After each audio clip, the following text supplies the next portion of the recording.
Hello বন্ধুরা, আমরা কেমন আছেন? আশা সব ভালো আছেন এবং সুস্থ আছেন। বন্ধুরা, একটা সরকারি নিয়োগ বিজ্ঞপ্তি নিয়ে আসছে। সিভিল সার্জনের কার্যালয় থেকে লেটেস্ট নিয়োগ বিজ্ঞপ্তি প্রকাশিত হয়েছে। আমি আবার বলছি, সিভিল সার্জনের কার্যালয় থেকে লেটেস্ট নিয়োগ বিজ্ঞপ্তি প্রকাশিত হয়েছে, যেটা 2/5/2024 সালে প্রকাশিত হয়েছে। তো এই নিয়োগ বিজ্ঞপ্তি নিয়ে কিন্তু আজকে ভিডিওতে বিস্তারিত আলোচনা হবে। তো চলুন ভিডিও শুরু করি। প্রথম যে পদ দিচ্ছে সেটা হচ্ছে পরিসংখ্যানবিদ। এখানে কিন্তু 7 জন মারা নিচ্ছে। আর বলে রাখি, এই নিয়োগ বিজ্ঞপ্তির মধ্যে কিন্তু 261 জন মারা নিবে। ঠিক আছে, তো এটা একটা বিশাল নিয়োগ বিজ্ঞপ্তি, কারণ এখানে অনেক মারা নিচ্ছে। পদের নাম দেখেন, প্রথমটা হচ্ছে পরিসংখ্যানবিদ। পদের সংখ্যা হচ্ছে 7 জন। এখানে আপনার স্যালারি দিচ্ছে 10,200 থেকে 24,680 টাকা। আর শিক্ষক যোগ্যতা কি করছে দেখেন, কোন শিক্ষিত বিশ্ববিদ্যালয় হতে পরিসংখ্যান, গণিত বা অর্থনীতি বিষয়ে স্নাতক বা সময় ডিগ্রি হলে আবেদন করতে পারবেন। কম্পিউটার চালু থাকলে আবেদন করতে পারবেন।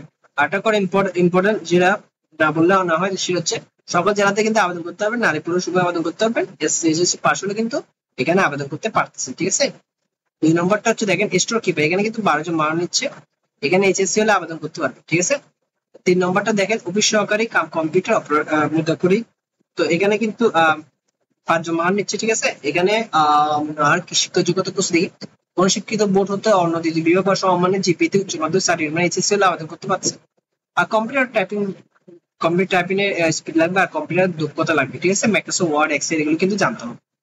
4 নম্বর দেখে স্বাস্থ্য সরবরাহ, যেটা খুবই ইম্পর্টেন্ট একটা পোস্ট, এবং যে পোস্টে কিন্তু অনেকে অ্যাপ্লাই করতেছে এবং যে পোস্টে অনেক মানুষ কিন্তু নেই। ঠিক আছে, এই পোস্টে কিন্তু এই বছর নিচ্ছে মানুষ অনেক, 231 জন মানুষ নিচ্ছে। আর এখানে 9,300 থেকে 22,490 টাকা স্যালারি দিচ্ছে। তো দেখেন এখানে শিক্ষাগত যোগ্যতা খুঁজছে ওরা।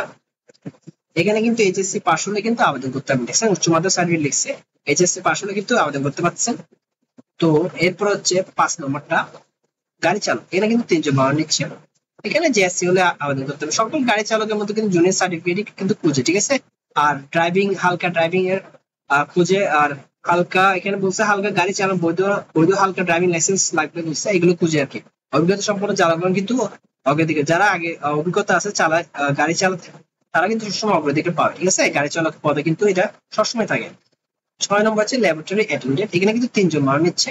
এখানে এসএসসি পাস হলে আবেদন করতে পারছে। তো বুঝতে পারছেন স্বাস্থ্য সহকারী পদে কিন্তু বিশাল মান নিচ্ছে 231 জন।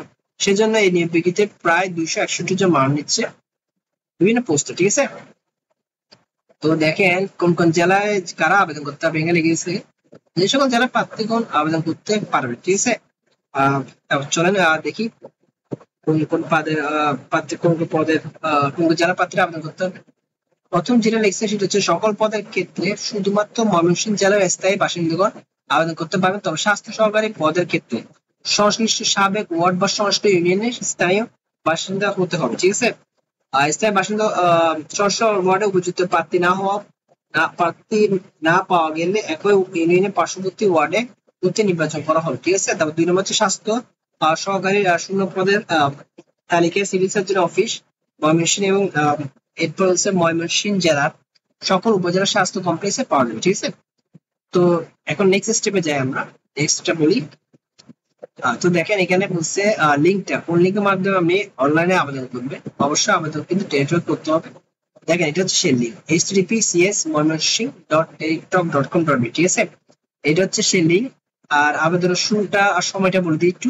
শুরুর তারিখ এবং শেষ তারিখটা 8/5/2024 হচ্ছে আবেদনের শুরুর তারিখ, এবং সকাল 9টা হচ্ছে টাইম।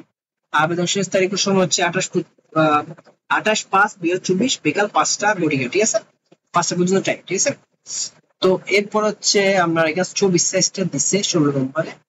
রঙিন ছবি হবে দৈর্ঘ্য 300 এবং প্রস্থ 300 পিক্সেল। তারপর হচ্ছে দেখেন স্বাক্ষর হবে দৈর্ঘ্য 300 এবং প্রস্থ কিন্তু 80 পিক্সেল। ঠিক আছে, তো রঙিন ছবি এবং স্বাক্ষর দুটাই বলে দিলাম, এই দুটোই কিন্তু ইম্পর্টেন্ট। তো এরপর হচ্ছে আবেদন ফি, কোন কোন পোস্টের জন্য কত টাকা আবেদন ফি নেবে, এটাও কিন্তু খুবই ইম্পর্টেন্ট। ঠিক আছে, 1 থেকে 5 নম্বর পদের জন্য টেলিটক গ্রাম থেকে 230 টাকা আবেদন ফি নেবে, যা 72 ঘন্টার মধ্যে কিন্তু জমা দিতে হবে। আর 6 নম্বর পদের জন্য 112 টাকা আবেদন ফি নিচ্ছে টেলিটক, এটাও 72 ঘন্টার মধ্যে টেলিটককে জমা দিতে হবে।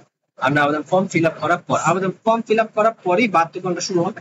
এই 72 ঘন্টার মধ্যে কিন্তু টাকাটা আবেদন ফিটা টেলিটককে জমা দিতে হবে। ঠিক আছে, আবেদন ফি কিভাবে জমা দিবেন টেলিটককে, এখানে আমরা প্রথম এসএমএস আর দ্বিতীয় এসএমএস মাধ্যমে শুধু লেখা আছে। ঠিক আছে, এটা পড়লে বুঝতে পারবেন কিভাবে আবেদন ফিটা টেলিটককে জমা দিবেন এসএমএস এর মাধ্যমে। ঠিক আছে, তো বন্ধুরা এটাই ছিল সিভিল সার্জন কার্যালয়ের থেকে যে নিচে নিয়োগ বিজ্ঞপ্তি প্রকাশিত হয়েছে।